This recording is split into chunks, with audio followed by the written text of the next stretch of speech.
Amen. Darako na tayo sa ating church news and God's message na pangungunahan ng ating butihing lingkod na si Pastor Gaylord Tulani. Amen. Praise God, praise God, praise God, praise God. Amen. Na-bless po ba lahat? Amen. Napakabuti ng Panginoon, no? Sa buhay ng bawat isa, nakakaranas tayo ng kahimalaan ng ating mahal na Panginoon. So yung nasasaksihan natin sa buhay natin ngayon, sa mga patutuong naririnig natin ay himala galing sa Diyos. Amen? Kasi hindi naman tayo dating ganun. Parang hindi pangkaraniwan yung ating nasasaksihan sa mga oras na ito. Kaya tunay ngang napakabuti ng ating mahal na Panginoon. Amen? Ulitin natin ulit. God is good. And all the time. God is good. Amen. So church news muna tayo.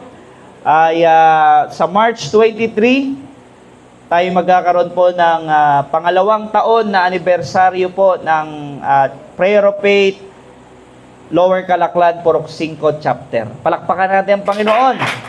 2 taon na po sila sa biyaya po ng Panginoon. At panalangin natin sama-sama na sa barangay natin ganapin dahil maliit po ang lugar po namin doon sa Lower Calaclan at tabing ilog po kami doon.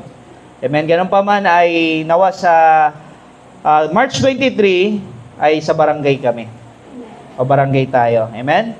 Then sa March 24, start na po tayo ng ating Holy Week. Okay, so Palm Sunday ng March 24, sa atin yung tawag dyan ay Triumphal Entry. Matagumpay na pagpasok ni Jesus sa Jerusalem, nakasakay sa isang asno. So yun po yung ating pagbubulay-bulayan sa Sunday, sa March 24. At kinabukasan po ay March 25 hanggang Sabado, magkakaroon po tayo ng Holy Week na gawain every 7 p.m. Amen? Ito po ay abutin ng 8:30, 7 to 8:30. Kung mas maaga, praise the Lord, hanggang 8:15. O kung mas maaga pa tayo, kahit isang oras lang. Okay? 7 o'clock hanggang 8 p.m. So, ang ano lang natin, hanggang 8:30. Okay? Pero sa Friday, Good Friday, aagahan po natin, alas 6. Okay? Kasi meron tayong isa-isahin natin yung 7 huling winiga ni Jesus Christ. Kaya medyo maaga tayo ng Friday nun, Good Friday, para hindi naman tayo masyadong gabihin. Okay? So sa March 24, inanyayahan ko yung mga children ministry na mag-perform po. Magkakaroon po sila ng special number sa March 24 bilang opening po ng ating Holy Week, Holy Week. Okay? O kaya yung Lenten season o Semana Santa. Okay? So kailangan maintindihan po natin mga kapatid na ang Holy Week ay paggunita sa ginawa at dinaanan ng ating Panginoong Jesus. Amen? Maaring ang Holy Week para sa iba ay ito'y pagbi-beach. Okay? Ito'y pagtipon-tipon ng mga mahal sa buhay from other places. Pero nawa, wag natin kalimutan na ito ay paggunita, pag-aalaala sa ginawa ni Jesus sa cross ng Calvary. Amen? At paano siya muling nabuhay. Yun po dapat yung malalim na pagkaunawa natin sa Holy Week. Kaso, naiiba kasi eh. Kaya nawa, itong Holy Week ay marami po tayong madala sa Panginoon. Marinig nila ang tunay na kahulugan po ng Holy Week. Na hindi natutungkol sa ipapako mo yung sarili mo sa krus. Kasi ginawa na yun ni Jesus eh. Hindi mo na kailangan yung sugat-sugatan yung likod mo, yung sarili mo, pagkatapos ihulog mo yung katawan mo sa dagat, pagkatapos video okay na, inom na, okay, hindi ganon. Okay? Amen? Hindi yun nakakabawas ng kasalanan. Actually, ito ay disrespect sa harapan ng Panginoon kasi ginawa niya na eh. Sabi niya nga, it is finished. Ang kailangan mo ay pananalig sa harapan ng Panginoon. Hindi magpapako sa krus. Amen? So yun po yung ating pag-uusapan sa tulungan tayo ng Diyos. Kung ano yung linakaran niya nung Lunes, Tuesday, Wednesday, Thursday, Friday, then Saturday. And ito na, yung Linggo, wala na tayong gawain ng Sunday ng gabi ng Linggo. Dito na yung gawain ng Resurrection Day. yung ating worship service. Amen? Wala na po ng gabi ng Sunday. Ganito na po, simba na. Ganito na. Ganito na tayo. Pero resurrection ang pag-uusapan natin. Okay? So, yun lamang mga kapatid, na masaya tayo na ang Diyos nagkakaroon ng himala sa buhay ng bawat isa sa atin.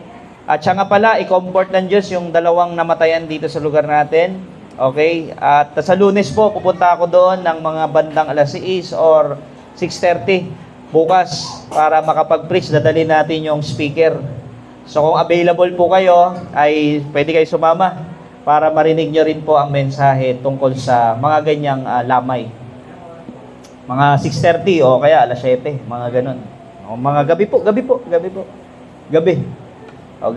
Punta tayo ng gabi. Para marami pong tao ang makarinig. Okay? So may speaker po tayo para marinig ng lahat. Mga kapatid!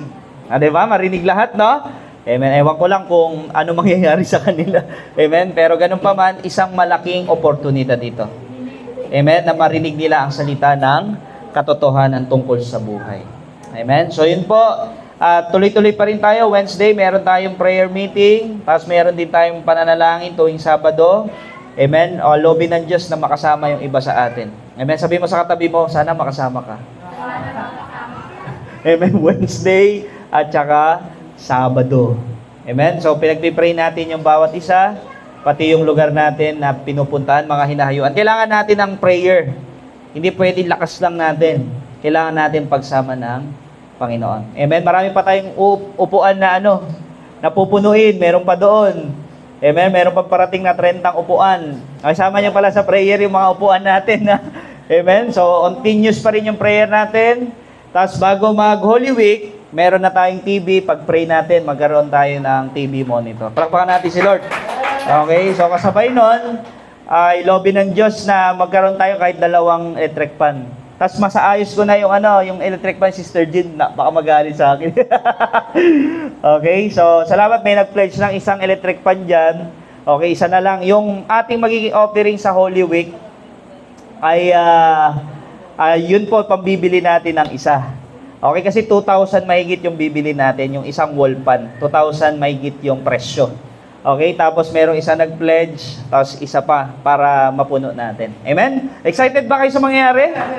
Amen. Ako naniniwala sa buhay ni Brother Joel, gagamitin to. Amen, na marami maakay sa harapan ng Panginoon. Amen? Susuyurin ni Brother Joel. Oh, ano po yun? Akala po, anong Monday, the first Monday o second Monday? Hindi po, March 25 na. March 25, malayo-layo pa tayo. And 10 pa lang tayo ngayon, no? Patay. Bukas. Ba, okay Atin daw si Brother Joel. Praise God. Sige, excited na po ako na pag-usapan natin ang mensahe ng Diyos sa umagang ito. Tayo tumayo bilang paggalang sa mensahe ng Panginoon. Pero bago lahat, tayo po ay makarinig muna. Maganda yung kanta ni Brother Joel, yung baka maiwan ka pag dumating na si Jesus. Amen? Mga kapatid, ito yung maririnig natin sa pagbalik ng ating Panginoong Jesus. Sa pag-ihip ng huling tunog ng trompeta, yun na ang simula. Amen? Parating na ang ating Panginoon.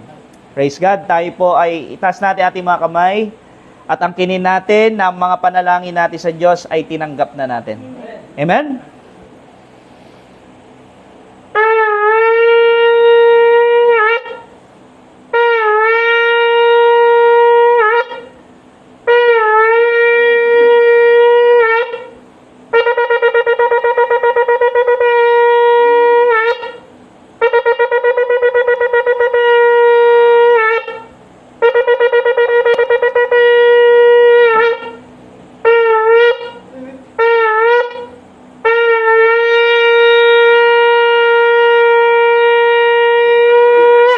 Palakpakan natin si Lord. Praise God. Hallelujah. Amen. Maraming salamat po. At buksan natin yung ating Bible sa John chapter 2. Aklat po ng Juan, ni Apostol Juan, chapter 2, verse 1 to 12. Ito yung unang himala na ginawa ni Jesus. Sabi dito, chapter 2 ng John, chapter 2 verse 1 to 12. Nang ikatlong araw, may kasalan sa Kana sa Galilea. At naroon ang ina ni Jesus. Si Jesus at ang kanyang mga alagad ay inanyayahan din sa kasalan. Naubos ang alak. Kaya't sinabi ng ina ni Jesus sa kanya, "Anak, wala na silang alak." Sinabi ni Jesus, "Ipaubaya na lang po ninyo ito sa akin, ginang. Hindi po ito ang aking tamang oras."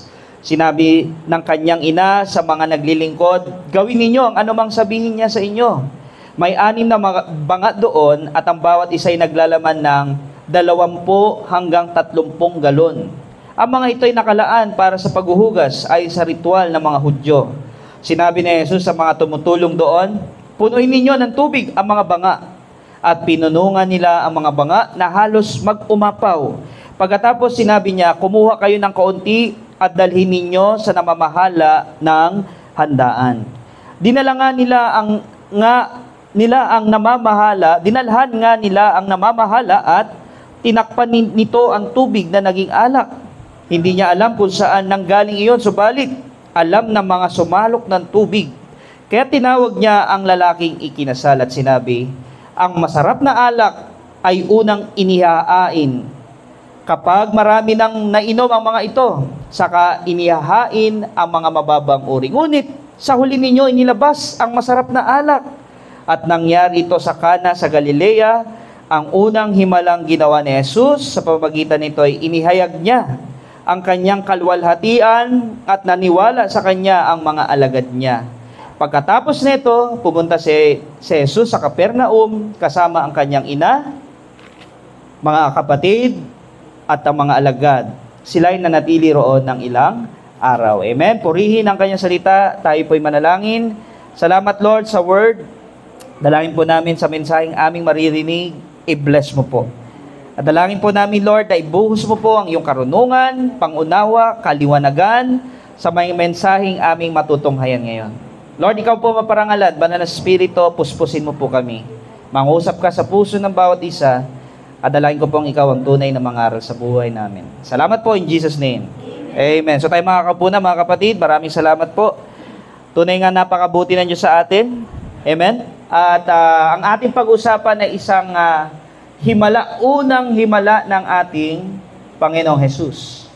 At masasabi natin, ito yung kanyang first public miracle. Unang gumawa siya ng himala sa public. At kung bakit sa wedding, isang mahalagang pansinin natin, kung bakit sa wedding, makita natin na talagang ang Panginoon ay nagpapahalaga sa kasal. Amen? Kaya sa isang mission natin sa lugar na ito ay lahat ng mga hindi kasal ay makasal. Amen? Kasi mismo ang ating Panginoong Jesus ay nagpahalaga ng kasal nung siya ay na-invite sa isang kasalan sa Kana. Amen? So ganun na lang yung pagpapahalaga niya sa kasal at ganun na lang yung pagpapahalaga niya sa mga mag-asawa. Dahil ako naniniwala na kapag okay ang mag-asawa, magiging okay ang mga anak, magiging okay ang pamilya. Amen po ba yan? At ako naniniwala, mga kapatid ko sa Panginoon, layunin ng Diyos na maiayos talaga ang ating mga sambayanan. Alam niyo bakit maraming ligaw na mga kabataan, lumaki po sila na hindi nila alam kung saan sila pupunta kasi dahil sa nangyari sa kanilang mga magulang. Amen? Kaya napakahalaga po maidiin talaga yung tungkol sa pag-aasawa, sa kasal, kasi yan ay isang sagradong bagay. Amen po? Okay, so ngayon balik tayo. Unang himalang ginawa ni Jesus Christ. So lilinawin ko lang po, ang Panginoong Jesus ay hindi nag-i-encourage sa atin na tayo ay mag-inom ng alak. Kasi ito laging ginagamit ng mga pilosopo. Si Jesus nga nagsabi na yung tubig ginawang alak. Hindi po kontra to, doon sinasabi ni Apostol Pablo na huwag kang maglalasing. Nakakasira yan ng iyong pamumuhay. Amen? So hindi kontra yon sa sinabi ni Jesus, sa sinabi ni Apostol Pablo. So sa panahon na ito, yung alak na tinutukoy dito kasi ay hindi alak na sa panahon natin ngayon meron. May mga alcohol. Okay, yung alak na tinutukoy dito, medicinal to. Ibig sabihin, ano to, fermented na wine. Amen? Fermented siya na ubas. Pag sinabi fermented, talagang through the years, in the process na parang buro. Yan, o binuro na ubas. Amen? At mababasa natin yan marami sa Genesis. Kung ano yung ginagawa nilang alak. Ano po siya? Prutas. Amen? Ubas na pinerment o yung binuro. Amen? So, hindi to yung may alcohol. Amen? Kailangan malinaw lang Baka isipin nyo ay pwede pala mag-red horse. Mga kapatid, hindi bagay. Amen? Hindi bagay po si pastor nagre-red horse. Tama? Si pastor ay pag may nagyaya dito, Pastor, shot ka muna. Tapos nakikishot ako na picturean. Mali yon. Amen? So, hindi nag-encourage si Jesus na tayo ay mag-alak. Sa kabilang banda, bakit naging miracle ang bagay na ito? Bakit kaya himala? Okay, just imagine po. Nung araw na ito ay naubusan sila ng alak. Tapos, ang sabi ng scripture, kakaibang alak, ang sarap. Tandaan niyo po, ang isang alak na na-ferment na masarap, matagal yun prinoseso. Taon po. Pero nangyari lang siya ng isang araw. O wala pang isang araw. Amen? So, isang himala to, kapatid. Amen? Yung nalasahan na, grabe, ang sarap. Pag nakatikim ng alak na ganon, ibig sabihin, ito yung mga 1975, parang mga 1970, 1960. Kaya masasabi natin, isang miracle yung nangyari. Dahil merong isang alak na hindi lang galing sa prutas, kundi nang galing sa tubig. From water into wine. Ang galing. Palakpakan natin si Lord. Amen? So, ibig sabihin, isa talaga tong mahimalang ginawa ng ating Panginoong Hesus na pwede rin nating maranasan. Amen? Yung himala ng pagbabago, himala ng katugunan, pagpupuno sa panahon ng kawalan. Amen? Kaya today, ang ating paksa ay the miracle power of God. The miracle power of God. Ang makapangyarihang himala ng Diyos. Amen? At kung paano natin ito mararanasan, mga kapatid, may tatlong ituturo sa atin ang Panginoon. Gusto ba natin maranasan ang himala ng Diyos? Yes! Ako rin, nagnanais. Amen? So, how to experience the miracle power of God? Tatandaan nyo, walang mahirap sa Diyos. Lahat ng bagay ay madali para sa Kanya. Lahat ay posible. Katulad ng narinig natin sa scripture reading kanina, lahat ay posible. Sana sa sunod wala nga malate, no? Sabi ni Brother Joel. Amen? Para maabutan natin scripture reading. Amen? Di ba? Okay, so number 1, how to experience the power, the miracle power of God. Number 1, verse 3 to 4. Okay, so dito sa verse 3 to 4, makikita natin mga kapatid na may sinabi si Maria nung panahon na nawala ng alak. Amen? Sabi na ni Maria, anak, wala ng alak. Tapos sabi ni Jesus, maliwanag, ipaubaya nyo na lang ito sa akin. Pero nung sinasaliksik ko ito sa English version, amen, para bang sinasabi ni Jesus, hindi na natin problema yan. Hindi yan yung, baga hindi ko na siya concern. Kasi unang-una nga, sila ay guest. Tama? Baga sila ay na-invite lang. Si Jesus, si Maria, tsaka yung mga alagad. Na-invite lang sila. So, baga para bang kung ikaw ay dadalhin sa isang kasalan, tapos nagkaroon ng ganyang problema, paproblemahin mo ba? Hindi. Kaya sinabi ni Jesus, hindi ko pa panahon. Tama, sa ibang sali naman, wag niyo po kong pangunahan ginang. Tama? Okay, so tatandaan niyo to lagi. Pabago-bago man ang mga nangyayari sa buhay natin, iisa lang sigurado. Ang Diyos hindi nagbabago. Amen? Siya ay noon, ngayon, at kailanman. Ito yung nakasulat dito. Hebrew 13:8. He is the same yesterday, today, and forever. At kung hahayaan lang natin ang Diyos na magpaka-Diyos sa ating buhay, yung sinabi ni Jesus Christ na ipaubaya nyo na lang sa akin to. Hahayaan lang natin ang Diyos na gumawa o magpaka-Diyos sa ating buhay, sa ating sitwasyon, may experience natin yung miracle power ng Panginoon. Amen? Kaya yung number 1 point, how to experience the miracle power of God. Number 1, let God be God in your situation. Tatandaan nyo po lagi mga kapatid ko sa Panginoon na darating hindi habang buhay malakas tayo. Hindi sa lahat ng panahon meron ka. Naniniwala po ba kayo doon?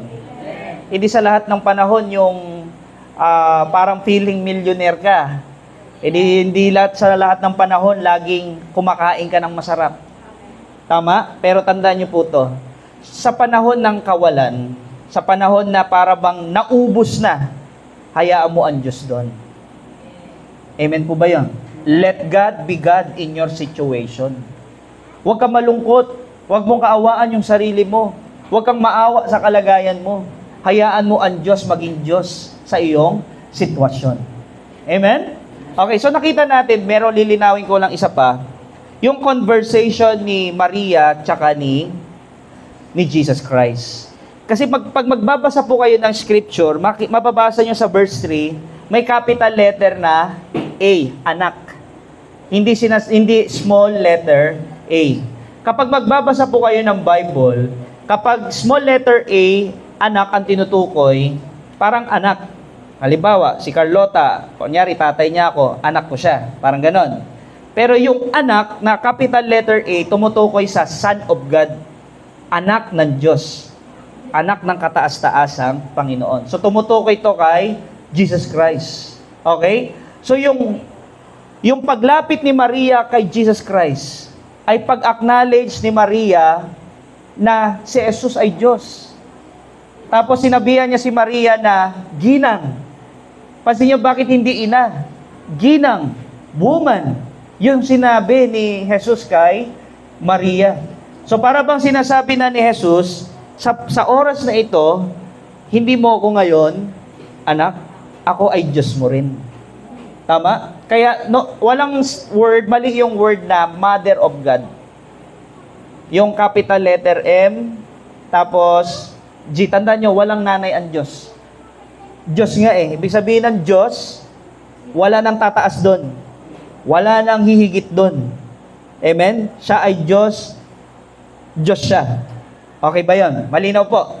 Amen? Kaya, nung time na to, mga kapatid, ay in-acknowledge ni Maria na si Jesus ay, nung time na yon ay Diyos. Amen?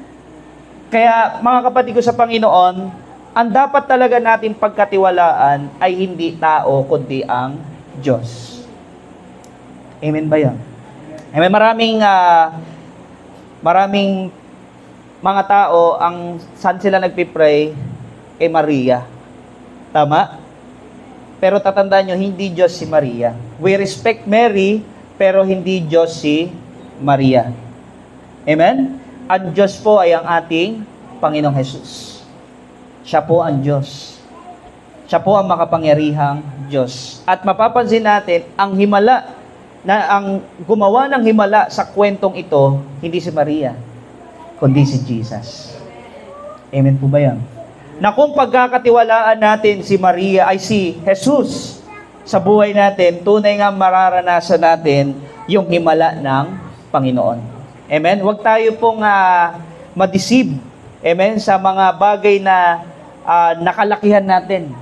Dahil sinabi ng Panginoon sa Jeremiah 17:5, susumpain ko ang sinumang nagtiwala sa kapwa-tao. Hindi tayo pwede magtiwala sa tao. Sa Diyos dapat tayo magtiwala. Hindi pwede nating isandig yung ating seguridad sa buhay, sa mga tao, kundi dapat sa Diyos lang. Kasi ang tao may hangganan, ang Diyos walang hanggan yan. Amen? Pwede yung inaasahan mong tao, pwede kang biguin. Pero ang Diyos hindi ka kayang biguin. Naniniwala po ba kayo doon? Kaya alam niyo po, kapag tayo ay nakakilala sa Panginoon, kahit may kawalan, masaya. Narinig natin sa testimony kanina, di ba? Na kahit walang laman ng bulsa, pero naiingatan ng puso. Kasi bakit? Ang pagtitiwala natin, hindi sa laman ng wallet natin, hindi sa mga taong nagbibigay sa atin, kundi sa Diyos na pinagmumula ng lahat ng bagay. Amen po. Palakpakan natin si Lord. Praise God. So, nakita natin dito na tunay nga na naranasan ng kinasal at ng mga guests doon yung miracle power ng ating Panginoon. Hayaan lang natin na ang Diyos ay magpaka-Diyos sa sitwasyon na pinagdadaanan natin. Amen? So, tingnan natin yung life lesson dito. Ano ba yung mga lesson na mapupulot natin sa istoryang ito sa point number 1? Okay, so, number 1, isang lesson. Huwag mong problemahin yung hindi mo dapat problemahin. Tandaan nyo ba kapatid, kapag po problemahin natin yung hindi dapat di natin dapat problemahin, magiging problema siya sa'yo. Naiintindihan nyo po ba yun? Magiging problema mo din. Ibig sabihin yung dapat hindi mo problemahin, huwag mong problemahin. Si Maria ganun. Guess lang naman siya, bakit mo problemahin niya? Tama? Nagpunta siya lang doon para manood lang, makikain, tama? Yung concern na walang alak, di mo na problema yun.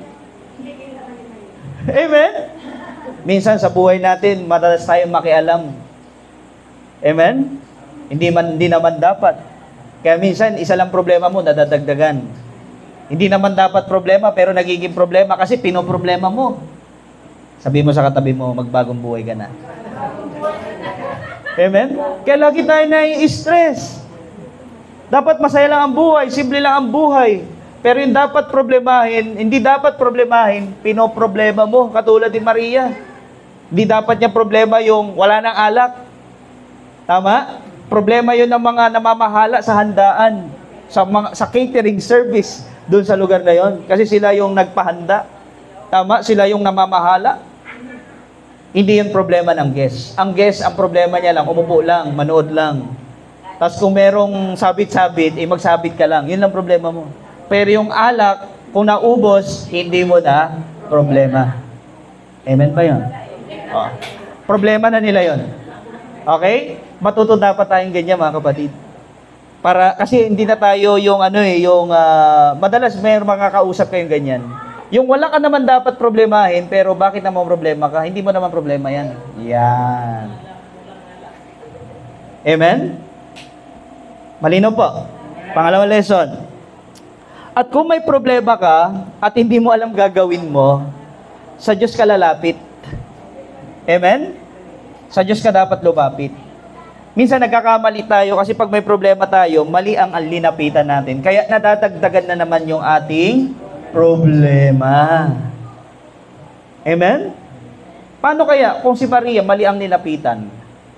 Paano kaya kung alagad ang linapitan kagad ni Maria? Paano kaya kung yung mga tao doon, wala nang alak? Kung mali ang linapitan ni Maria at hindi si Jesus, walang miracle na nangyari. Tama? Nga kapatid, kapag may problema ka, una mong lapitan ng Diyos. Una ka lumapit sa ating Panginoong Jesus. Amen? Kasi minsan, pag siner mo yung problema mo sa iba, baka ikwento pa ng iba, madagdagan pa yung problema mo. Sabi ko nga sa inyo, buntis pa lang doon sa dulo, nanganak na. 5 years old doon 10 taon na. Amen? Ganun, katindi. Kaya kung meron man tayong lalapitan na totoo at hindi tayo i-reject, hindi tayo papagkakatiwalaan natin, walang iba kundi ang ating Panginoon yan. Amen? Papalakpakan natin si Lord. Praise God, praise God. Yan. Amen? So, lesson. Amen? So, kung gusto mong marating yung pupuntahan mo, di ba yung pinasa ko na nakaraan sa messenger? Kung hindi mo alam yung, kung meron kang gustong puntahan, di ba dapat ang tanungin mo yung nakakaalam? Tama? Pag tinanong mo yung hindi nakakaalam at nagtanong ka saan ka pupunta, pwede ka maligaw. Pero ang nakakaalam ng lahat ng bagay, walang iba kundi si Jesus. Siya ang katotohanan, daan at buhay. Sa Kanya ka dapat lumapit. Kaya yung pagpunta nyo dito, hindi sayang. Amen? Sabihin mo sa katabi mo, hindi sayang ang pagpunta mo. Di ba? Hindi sayang. Meron tayong natutunan. Tandaan nyo po ito, sa panahon na wala tayong magawa, may magagawa ang Diyos. Amen? Naalala ko tuloy yung testimony ni Sister Gemma na nakaraan pa eh. Amen. Dumating siya sa panahon, parang 50-50 na. Tama ba yung kwento na yon? 50-50 na. Siyempre, kapag ikaw, yung part mo ay yung nararanasan mo para bang 50-50 na, wala kang ibang tatawagin. Sino tatawagin mo? Ang Panginoon na no? Kaya testimony niya, sabi niya, hayaan mo lang ang Diyos magpaka-Diyos sa buhay mo. Amen? Ibig sabihin, sa panahon na wala ka na magawa, sa panahon na wala ka nang masandalan, wala na nagtitiwala sa iyong tao, may nagtitiwala sa iyo, ang Diyos. Amen? Meron kang masasandalan, ang Diyos. Dahil ang mga tao sa mundong ito mapanghusga. Amen? Totoo ba yan, Joel? Nagbago ka na ba talaga? Sa itsurang mong yan, Joel? Amen? Pero kapatid, meron Diyos na nagtitiwala sa buhay natin. Amen? At tama yung sinabi Sister Edith kanina, hindi niya hayaan yung mga naligaw ay hindi mahatagpuan. At salamat si Brother Joel, nawala ngunit natagpuan, namatay ngunit muling nabuhay. Palakpakan natin ang Panginoon. Praise God. Let God be God. Amen? Kapatid, kung dumating man tayo sa sitwasyon na kahit trabaho mo, pera mo, lakas mo, galing mo, wala nang magawa, ito yung panahon na may magagawa ang Diyos. Amen? Huwag nating aasahan. Yung pera, trabaho, lakas natin, galing natin, mauubos yan. Kukupas yan, mawawala yan, may hangganan yan. Pero ang Diyos, walang katapusan yan. Walang hangganan yan. Walang imposible sa Kanya. Amen? Naalala ko tuloy isa pang halimbawa, yung bumabagyo, yung mga alagad ay nagsishake na, natatakot na. Si Jesus Christ natutulog lang. Amen? Ano sabi ng mga alagad? Panginoon, mamamatay kami dito. Pero sabi ni Jesus, kay liit ng inyong pananampalataya. Para ba sinasabi niya, hayaan niyo ako dyan. Huwag niyo nang problemahin yan. Problema ko yan. Ipaubaya niyo sa akin to. Pinatigil yung bagyo. Amen? So yung mga alagad, mga kapatid ko, sa nung panahon na wala silang magawa, dinapitan tama yung paglapit kay Jesus. Hindi sila nanangas sa sarili nilang galing. Mangingisda ko, kaya ko to, kahit bagyo, malalagpasan ko to. Amen? Pero salamat sa Panginoon, nagtiwala sila sa ating Panginoong Jesus. Tumigil ba ang bagyo? Tumigil. Nakaranas ba ng himala sa kwentong ito, sa kasalan? Nakaranas. Pwede mo rin maranasan. Amen? Palakpakan natin si Lord. Praise God. Salamat sa mahal na Panginoon. Amen? Tandaan niyo po, hindi mapipigilan yung pagdating ng bagyo sa buhay. Yung problema, hindi mo mapipigilan yan. Darating at darating. Tama? Hindi mo pwedeng sabihin sa problema, pwede bang schedule muna? May problema pa ako ngayon, hindi nasusod eh. Pwedeng next month na lang dumating yung problema na yan? Hindi pwedeng ganun. Yung problema sa buhay, bagyo ng buhay, inevitable. Ibig sabihin, hindi yan mapipigilan, hindi matatakasan. Kung paano ang kamatayan ay hindi matatakasan, ganun din ang pagdating ng bagyo ng buhay. Ang kailangan mo lang harapin na merong punong-puno ng pagtitiwala sa harapan ng Diyos. Nahayaan mo ang Diyos na magpaka-Diyos sa sitwasyon tinadaanan mo. Amen? Palakpakan natin ang Panginoon. Purihin ang Diyos. Amen? So number 1 yon, let God be God. Amen? Sa sitwasyon ng buhay ng bawat isa. Number 2, okay, verse 5 hanggang 10. So dito makikita natin na after nung conversation ni Jesus tsaka ni Maria, merong involved dito na mga staff. So bigyan pansin natin dito yung mga tagapaglingkod dito sa malaking kasalan na to.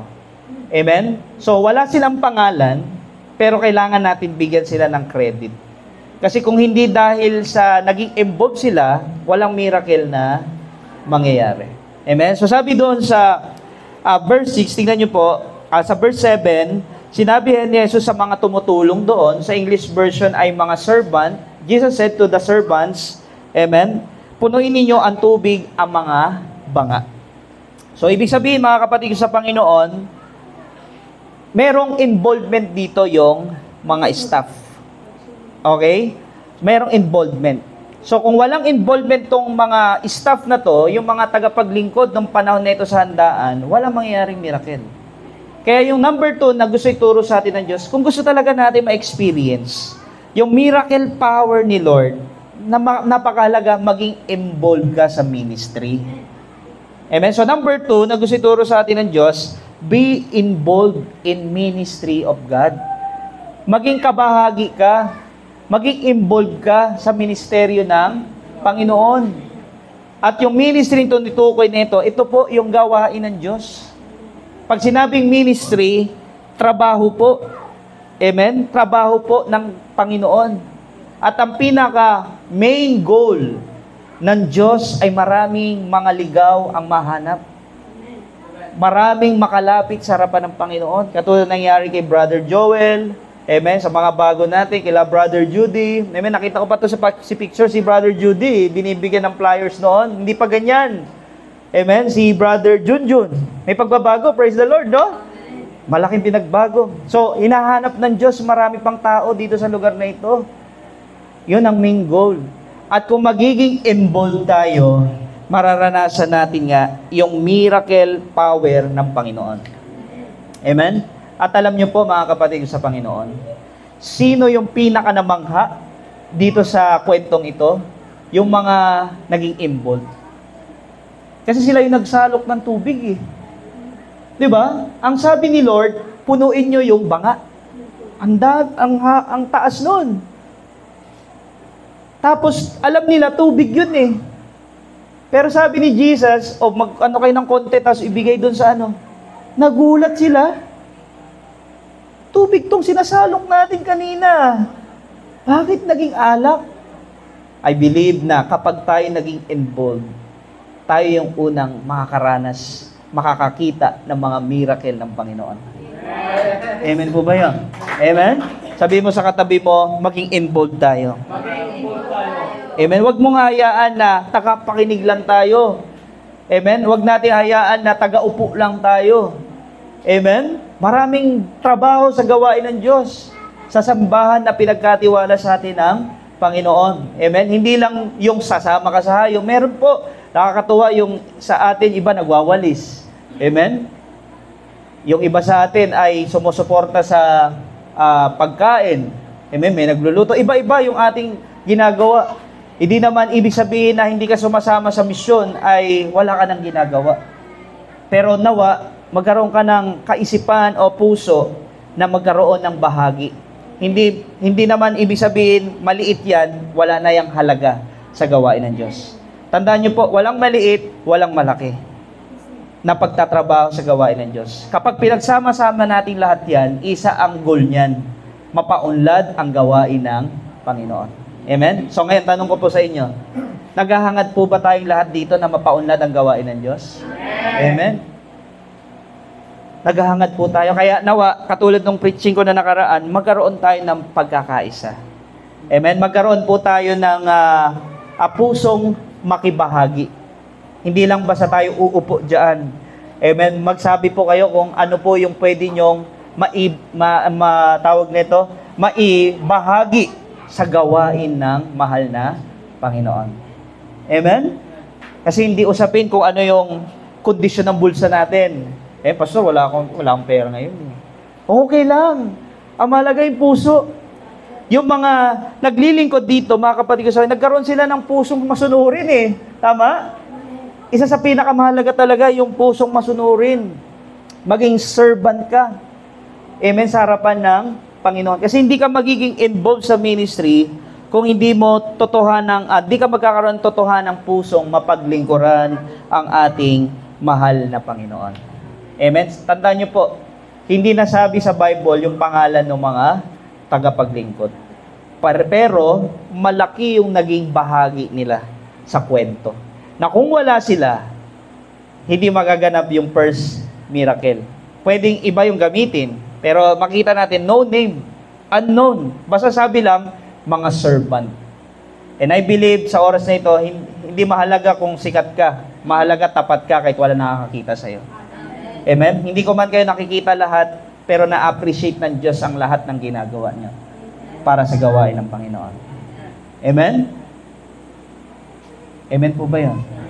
Amen? At salamat sa Panginoon kasi nga, yung nakaraan nakakatuwa kasi na-bless talaga ako sa isang kapatiran dun sa banda sa Lower Calaklan. Kasi ano yun naka-wheelchair na.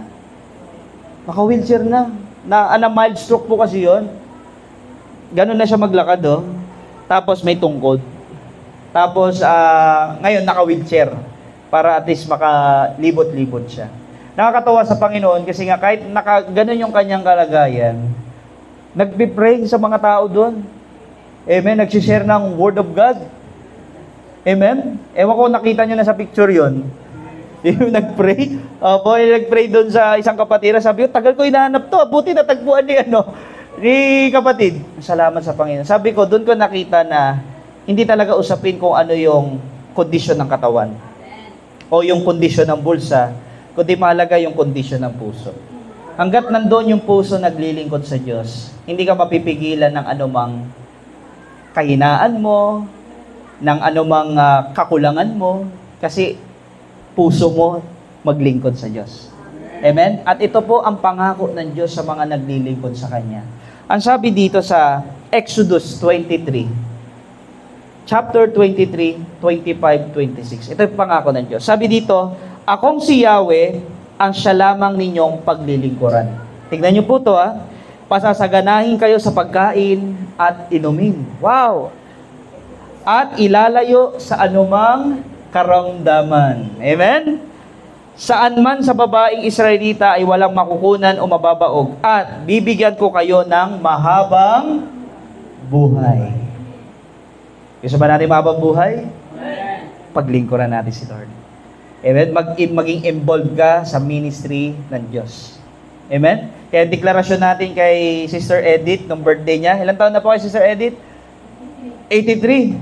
Ang deklarasyon natin sa kanya ay 120 years old. Ilang taon pa maglilingkod si Mother? Ilang taon pa? Malatagal-tagal pa.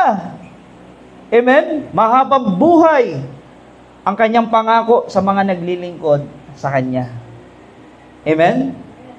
At syempre, pag umabot si Mother ng 100 plus, may ano na to? May 100,000 na ba? Akala ko milyon na. Akala libo lang. Amen? So kung ganon, praise the Lord. Hindi dahil doon, pero ganon kasi ang kabutihan ng Diyos. Amen?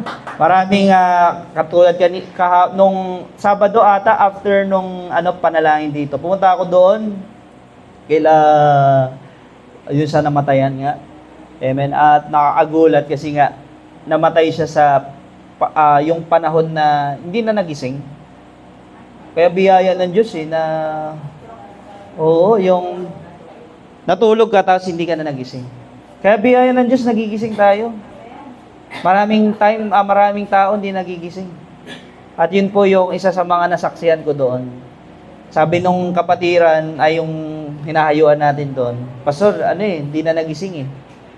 Tapos, nagtataka daw siya bakit ang tagal gumising. Yun pala, wala nang buhay. Tapos nakakalungkot kasi nga, bata pa. Amen? Ganun pa man, ano man yung dahilan. Amen? Ano man yung dahilan, ang buhay hindi natin nalalaman. Amen? May kanya-kanya ang bawat panahon. May kanya-kanyang oras sa bawat panahon. Amen? Hindi natin alam kung kailan tayo mawawala. Pero kung ganon, hindi natin alam kung kailan tayo mawawala, kailan pa tayo maglilingkod sa Diyos? Kapag mahina na tayo? Amen? Kapag wala na tayong lakas, wala na tayong kakayahan. Kung nagagawa ng mga tao na maglingkod, kahit ganon lang yung kakayahan nila, what more tayong mga malalakas pa? Paglingkuran natin ang Diyos. Amen? Palakpakan natin si Lord. Praise God. Huwag natin sayangin ang opportunity. Amen? Kasi ang tao minsan lang mabuhay. Papayag ka ba na sa buhay mo, hindi mo mapaglingkuran yung mabuting Diyos? Hindi mo mapaglingkuran yung bumago ng buhay mo?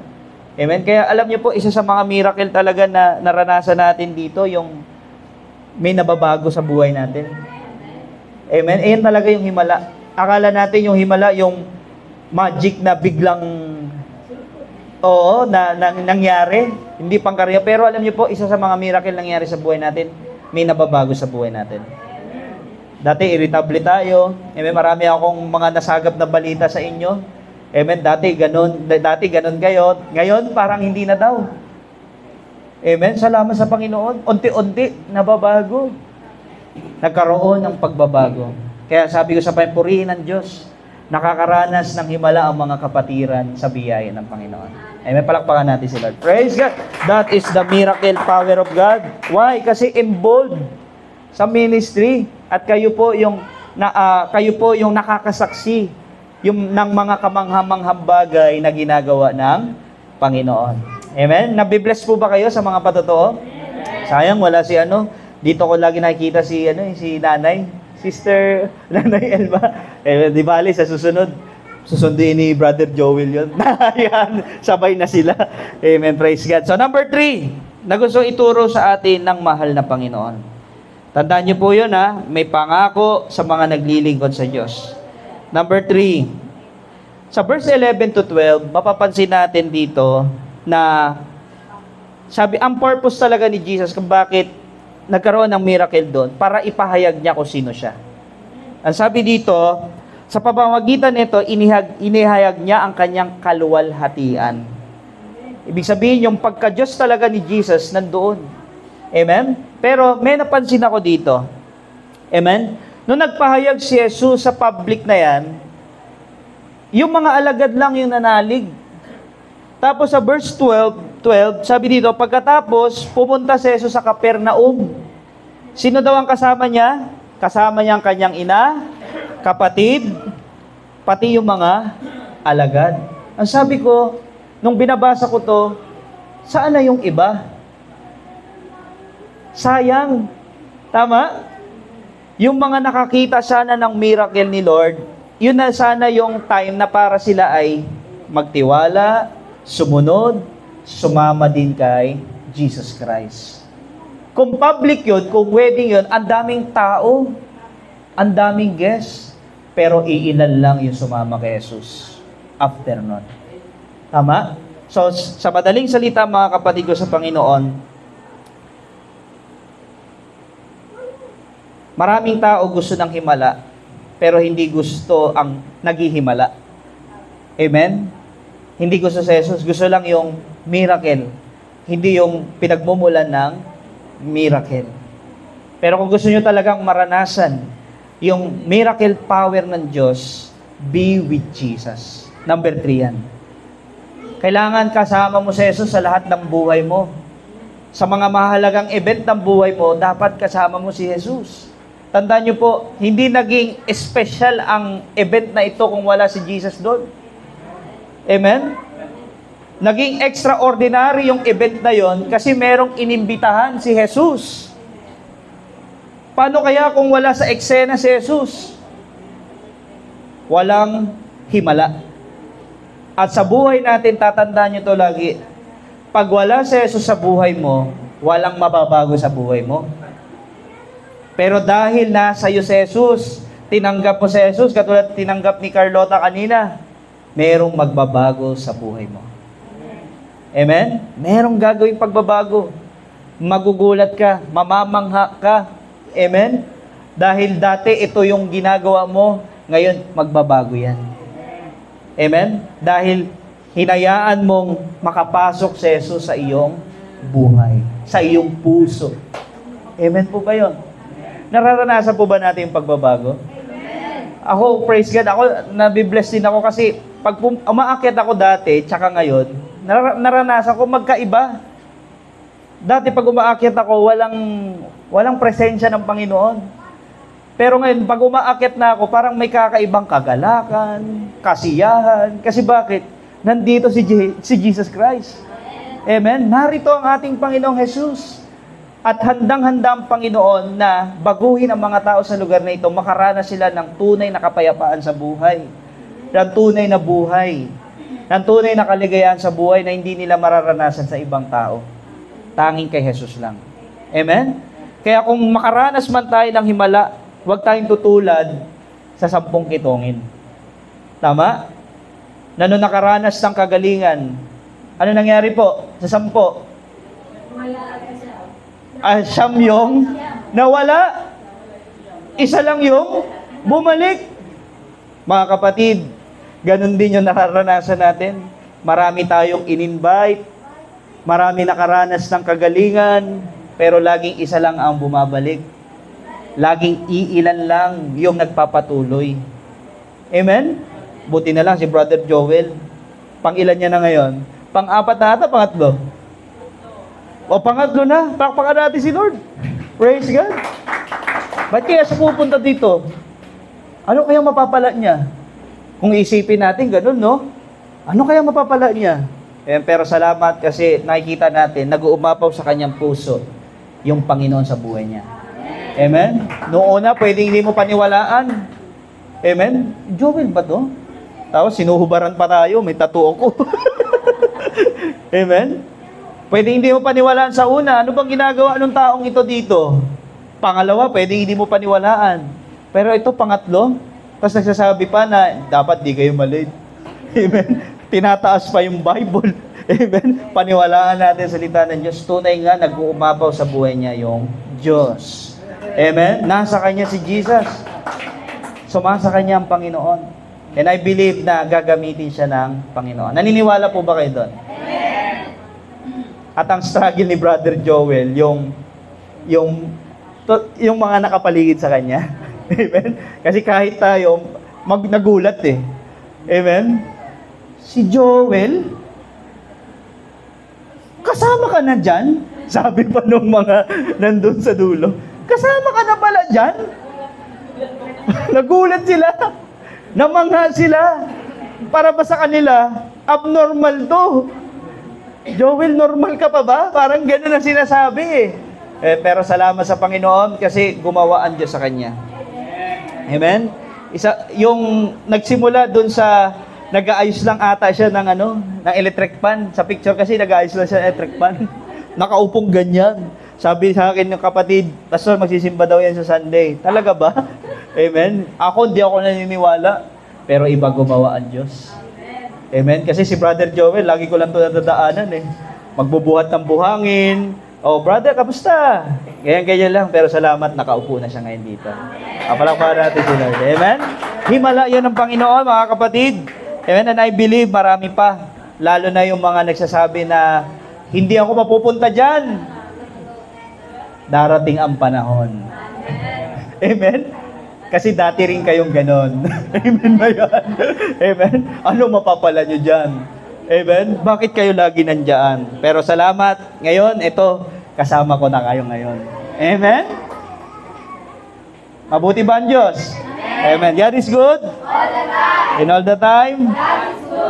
Okay, praise God. Okay, so tingnan natin yung life lesson dito. Yung mga alagad, bakit sila nanali kay Jesus? Hindi dahil sa miracle, kundi dahil mismo kay Jesus. Mas pinaniwalaan ng mga alagad na ang gumawa ng miracle kaysa sa miracle lang. Si Jesus yon. Amen? Mas pinaniwalaan nila yung source, si Jesus, kaysa doon sa tubig na naging alak. Hindi sila na-amaze sa alak tubig na naging alak. Sa wedding, na-amaze sila doon. Tubig na naging alak. Pero mas na-amaze sila doon sa gumawa kay Jesus. Amen? Then, ito pa. Pansinin niyo po ito. Saan sila magpupunta daw? Sa Capernaum. Pag sinabing Capernaum, yung susunod kasing destinasyon ni Jesus Christ sa Capernaum, gagawa siya doon ng pangalawang himala. Tandaan niyo po ito. Ang himala ng Diyos, hindi lang pang isang araw. Gusto niyo maranasan to araw-araw, kailangan kasama mo si Jesus. Na bawat paggising mo, invitahin mo siya lagi sa buhay mo. Jesus, tulungan mo ako ngayong araw na to. Samahan mo po ako ngayong araw na ito. Ikaw lang ang aking pag-asa, ikaw lang yung aking pinagkakatiwalaan. Natandaan niyo po, God is willing to help you. Amen? Willing siyang tulungan ka sa anumang sitwasyon ng buhay mo. Amen? Willing siyang baguhin ka, willing siyang i-bless ka kung pagkakatiwalaan mo siya sa buhay mo. At kung lagi kang sasama sa buhay niya. Amen? Tandaan niyo po, hindi nagsakripisyo si Jesus para mauwi lang ang buhay natin sa pagkatalo. Nagsakripisyo siya sa atin upang ang buhay natin magtagumpay. Amen? I believe lahat sa atin na narito, hindi pa huli lahat tayo ay magtatagumpay.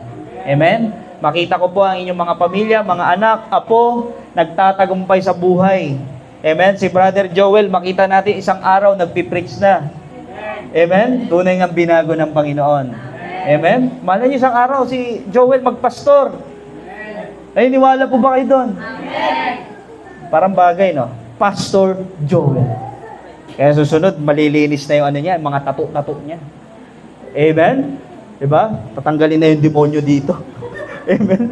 Kasi nasa Panginoon na siya. Amen? So, purihin ang ating mahal na Panginoon. Itaas natin si Jesus sa buhay natin. Siya lang ang nagbago ng buhay natin.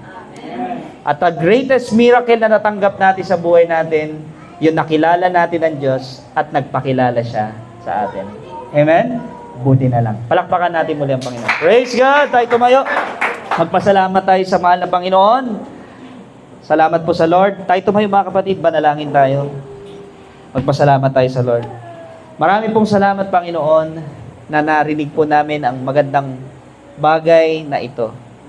Tulungan mo po ang bawat isa na makaranas lagi ng kapangyarihan mo, ng iyong kahimalaan. At nananalig po kami, Panginoon, kung paano mo transform ang tubig na naging alak. Alam po namin, Lord, kaya mo rin i-transform yung mga buhay namin. Kaya mo rin po i-transform yung mga sitwasyon namin from a suffering, Panginoon, from a miserable situation, papunta doon sa bagay na maranasan namin yung katagumpayan. Kaya maraming salamat po, Lord, sa oras na ito. Tunay nga, kami ay nananalig sa iyo at tinatanggap namin ang iyong pagpapala. Salamat po in Jesus' name. Amen. Palakpakan natin si Lord. Salamat po sa mahal na Panginoon. Amen, amen, amen. Sino yung miyak? Uy! Sige po, tayo na po nakakaupo na. Amen.